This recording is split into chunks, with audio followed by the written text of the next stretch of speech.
이 과장님, 다음 달 카드값은 어떡하죠? 아침 7시 늘 출근하던 시계 알람이 울리는데 갈 곳이 없네. 공기업에서 30년을 버틴 이 과장은 2달 전 정년퇴직을 했습니다.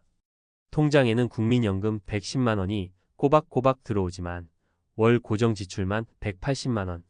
어디서 70만 원을 더 만들지? 라는 걱정이 머릿속을 떠나질 않습니다. 회사 다닐 땐 노후는 연금이면 충분하겠지 싶었는데 막상 퇴직하고 보니 계산이 완전히 달라졌죠. 이 과장님의 이야기는 남의 얘기가 아닙니다. 우리도 비슷한 길을 걷게 될 수 있어요.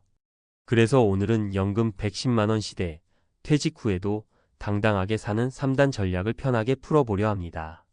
1단계 돈이 들어오는 파이프를 하나 더 만들자. 사례 1 63세 박 차장의 동네 점검 서비스. 박 차장은 기술팀 출신이라 배관전기 손보는 데 익숙했어요. 퇴직 후 소일거리나 해볼까 하고 동네 맘카페에 집수리 도와드립니다. 글을 올렸는데 한 달 만에 단골이 생겨 월 60만 원이 꾸준히 들어옵니다.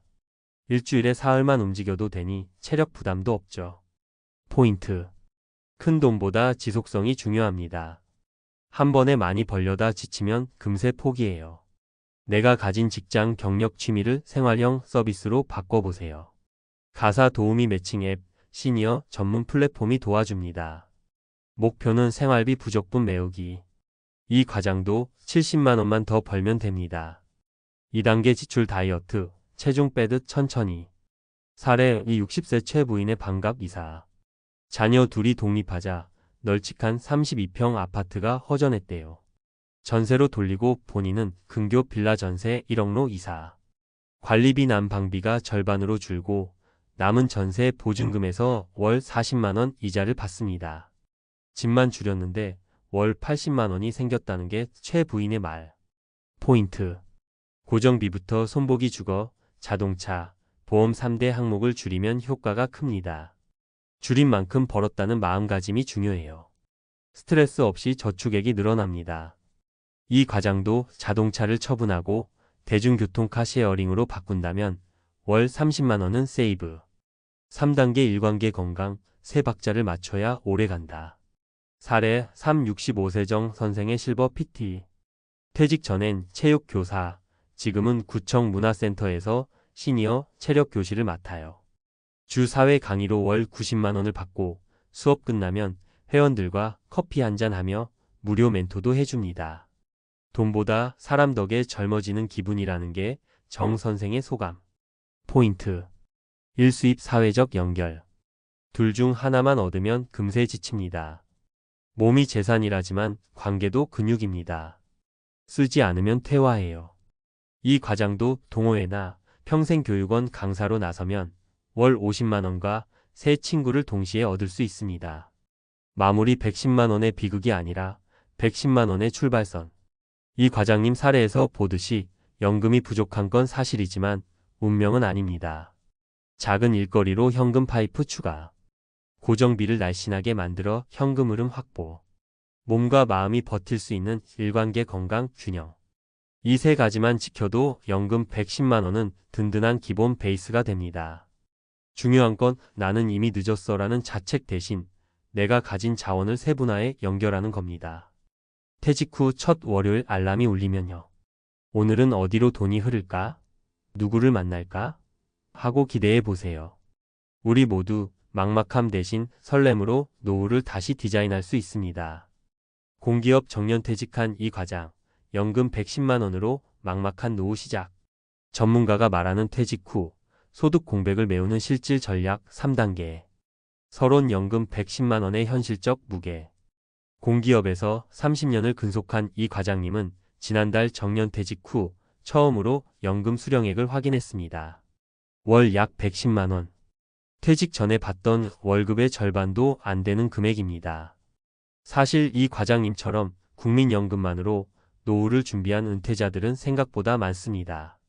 통계청 자료에 따르면 60세 이상 노년층의 평균 국민연금 수령액은 월 60만 120만 원 사이.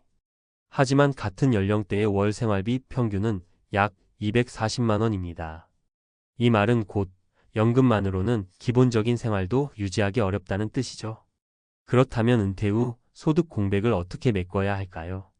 지금부터 전문가의 입장에서 실질적인 전략을 소개하겠습니다. 전략 1단계 소득의 제2파이프라인을 만들어라. 은퇴 후 가장 먼저 필요한 건 새로운 소득 흐름입니다. 이때 중요한 건 크게 버는 것이 아니라 지속적이고 무리 없는 수익 구조를 만드는 것입니다. 사례 1박 차장 63세의 생활기술 서비스.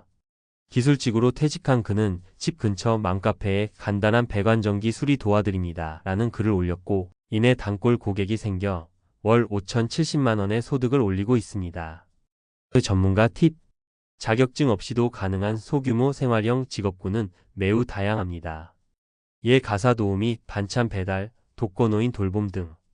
시니어 대상 구인 플랫폼 시니어잡, 잡플래닛, 5060, 해피시니어 등을 적극 활용하세요. 전략 2단계 지출을 줄이면 곧 수익이다. 연금이 부족하다면 지출 구조부터 점검해야 합니다. 특히 고정 비용 주거, 교통, 보험을 조정하는 것이 핵심입니다.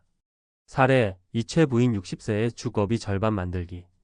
자녀들이 독립하자 32평 아파트를 전세로 돌리고 본인은 근교 전세 빌라로 이사했습니다. 그 결과 관리비 난방비 절감, 전세 보증금, 이자, 소득 총 80만 원 확보. 그 전문가 팁. 고정비 감축의 핵심은 다운사이징입니다. 크고 좋은 집보다 효율적인 공간과 낮은 유지 비용이 중요합니다. 자동차 유지비 보험, 세금, 주유 등도 월 30만 원 수준. 대중교통으로 전환하는 것도 큰 전략입니다. 전략 3단계 1. 건강, 관계의 균형 잡기. 노후 소득만큼 중요한 것이 지속 가능한 삶의 구조입니다. 즉, 건강하게 일하고 사람들과 관계를 유지하며 살아가는 구조죠. 사례 삼정 선생 65세의 실버 피트니스 강사. 체육교사 출신인 정 선생은 퇴직 후 구청 문화센터에서 시니어 체력교실 강사로 활동하며 월 90만 원의 강사료를 받고 있습니다. 더불어 사회적 관계도 유지되니 정신 건강도 훨씬 좋아졌다고 말합니다. 그 전문가 팁. 퇴직 이후 소속감이 사라진 사람들은 우울감이나 허탈감을 겪기 쉽습니다. 평생교육원, 커뮤니티 센터, 자원봉사 연계활동 등을 통해 사회적 활동을 유지해야 합니다. 소득, 관계, 건강 이 세 가지 축은 은퇴 후 생존이 아닌 삶의 질을 위한 핵심 요소입니다. 결론 110만 원은 끝이 아니라 시작점이다. 이 과장님의 상황은 안타까운 일이 아니라 대다수 은퇴자의 현실을 보여주는 거울입니다. 하지만 다르게 보면 110만 원이라는 기본 수입이 있다는 것 자체가 기회입니다. 그 위에 적절한 소득 활동을 더하고 지출 구조를 효율화하면 막막한 노후는 설계 가능한 노후로 바뀝니다. 은퇴는 끝이 아닙니다. 단지 다시 설계하는 시작일 뿐입니다. 지금부터라도 본인의 기술, 경험, 생활 패턴에 맞는 구조를 하나씩 짜 나간다면 연금 110만 원 시대에서도 당당하게 품위 있게 살아갈 수 있습니다.